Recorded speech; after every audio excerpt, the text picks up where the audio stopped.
A lot of people say that they're addicted to sex, but most men haven't burned down 4 marriages, multiple houses, lost jobs just to get sex.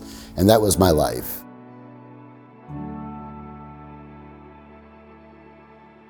My name is Marcus. I was born in New Jersey 50 long years ago.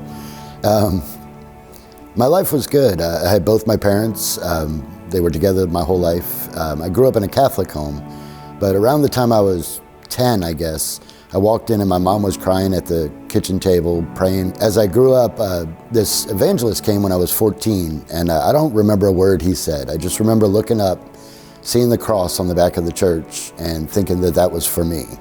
And I went up front and I prayed with them, and I would say that that was the time where my life truly began to change, because before just dove into whatever I was doing, I actually started to feel conviction. I actually started to feel like there was another way to live. But I struggled from a very young age with girls. It became my identity to try to find the girls who would, do the things I wanted them to do. It cost me everything multiple times. I left multiple homes with just a backpack on my back, and that was all that was left of a 7-year marriage in my life. And I hurt a lot of people, most especially my children. So as I went through my life, I had several different jobs. I was actually in the ministry for about 5 years. I left the ministry when my first marriage fell apart, and then joined the Navy. Later on in life, I became a truck driver, and I drove a truck for about 3 years.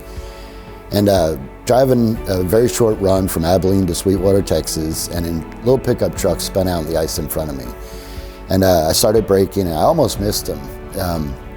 And at the last second, he spun into my path, and I hit him.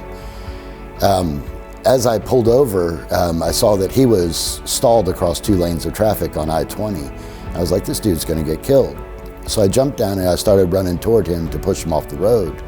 And an 18-wheeler hit him at 65 miles an hour right over the top of me. It broke my back in 6 places, shattered both my knees. I died twice on the side of the road, once at the hospital. So I spent 7 months recovering from that. I had 6 surgeries. It was a dark time. The girl I was with ended up breaking up with me because we were fighting a lot. The relationship was based on sex, and I wasn't having much sex at that time.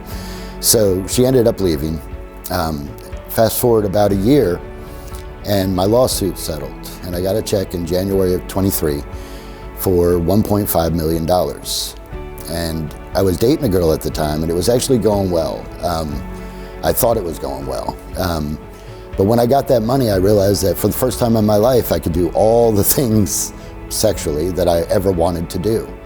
So I went off the rails. I left her, and I just went nuts. And in case you're wondering if it's possible to spend or give away $1.5 million in 11 months, it is. I gave away $1.5 million, and that sounds great. Oh, Marcus, you're such a nice guy. But I found that what I was really trying to do was buy affection, to buy friends, to buy love, to buy people who wanted me in their life just because I had something to give them. I had no worth in myself at all. So I came to S2L in April of that year, so just 2 months after I went off the rails. And I spent a week here. And it was funny because Travis preached a message, and I was broken by the message. I don't even remember what he preached. And Ron said, God's getting ready to really do something in your life. And I got back to the lodge, and I'm laying there, and I'm like, God's about to do something in my life. Oh, no, he's not. So I ran. I had partying left to do, I guess. I started doing meth during this time because it's a very sexual drug. It produces an environment of easiness, for lack of a better word. I just did everything I ever thought possible to do. I went through money like water. I was spending anywhere from $5,000 a day to $30,000 a day, just feeding this addiction, feeding this lust. So when I ran out of money, I was sitting in this Airbnb that I had the forethought to rent for a month, and I was sitting there. I was broke. I was completely broke. I had a negative balance in my checking account. So I had bought some fentanyl because I didn't know much about it, but I knew that it would kill me if I took enough of it. So I was sitting there on the side of the bed, and I had this dog that I'd gotten from a pound, and I was trying to figure out how to shoot up. I had never shot up before, so I didn't know.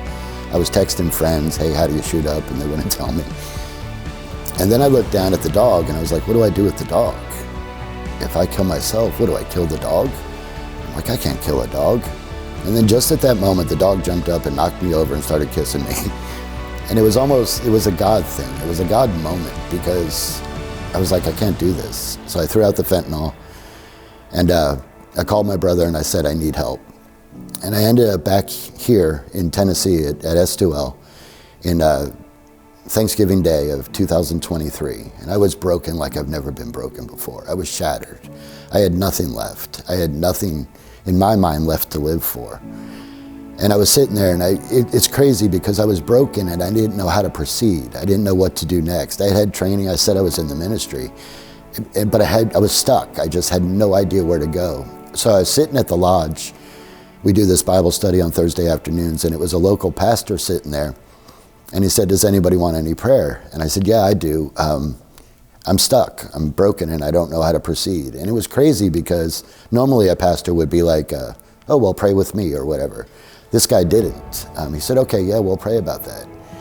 And then the Bible study was on John chapter 5. And it's the story of Jesus walking to this pool. And he sees this, it's like he went there just for this guy. He had been there for 38 years and he was paralyzed. Jesus walks up to him and says, do you want to be healed? And at that moment, it was like the Son of God said to me, do you want to be healed? And that was the question I had never really answered. Yeah, I wanted the consequences of my actions to go away. Yeah, I wanted my life to be easier. Yeah, I wanted my money back. But the question wasn't that. It was none of those things. It was, do you want to be healed? And for the first time in my life, I said yes. And I learned what it meant to surrender. I learned what it meant to make him the Lord of my life, to make him the King.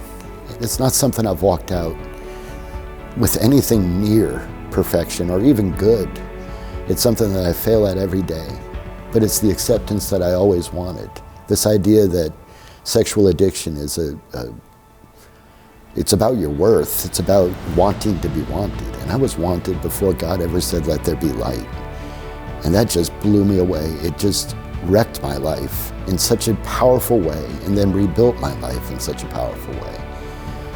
And one of the things as I look back on my life, one of the things that as I've prepared to give my testimony at other times, there's a verse that many of us are familiar with. It's in the 23rd Psalm, and it says, surely goodness and mercy shall follow me all the days of my life, and I will dwell in the house of the Lord forever.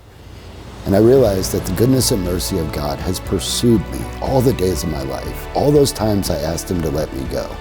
It was like it was like a cattle drive. He was just herding me along to get here. And I'm in the center of God's will. I'm working for him. I'm learning to walk this out. I'm learning every day what it means to surrender. And that was the victory. The victory was not so many other programs that are possible, so many other methods. It's surrender to Christ. And as we surrender to him, he gives us the strength. He does the heavy lifting. He carries us through. And a verse that stands out to me in Timothy says that when we are faithless, he remains faithful because he cannot deny himself. And if you're watching this, Jesus Christ can and wants to and will change your life as you surrender to him.